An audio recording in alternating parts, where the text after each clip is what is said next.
પણ ઋતુમાં ફાવતું આ સુરતી ખીચું જો તમે એકવાર ઘરે બનાવશો તો તમે કોઈ દિવસ લારીનું કે બજારનું ખીચું ખાવાના નથી. તો ચાલો ખીચું બનાવવાનું શરૂ કરીએ. સૌથી પહેલાં એક કઢાઈમાં 2 ગ્લાસ જેટલું પાણી રેડીશું.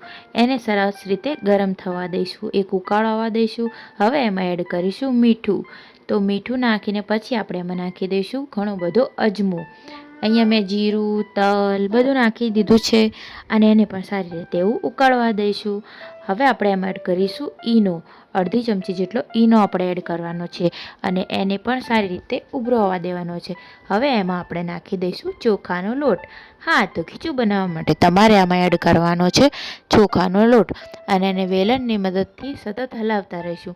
તો તમે જોઈ શકો છો કે આપણો થોડો થોડો લોટ એ થોડો થીક થઈ રહ્યો છે. તો આ રીતે તમારે પ્રોસેસ શરૂ જ કરવાની છે અને આ રીતે તમારે હલાવતું રહેવાનું છે. તો ધીમે ધીમે તમારું ખીચું બનવાનું શરૂ થઈ જશે. જોઈ શકો છો હવે આપણું લોટ છે થોડો જાડો થઈ ગયો છે. બસ આપણે ઉપરથી આમાં લીલા મરચાંની પેસ્ટ એડ કરી દેવાની છે અને એને પણ સારી રીતે હલાવતું રહેવાનું છે.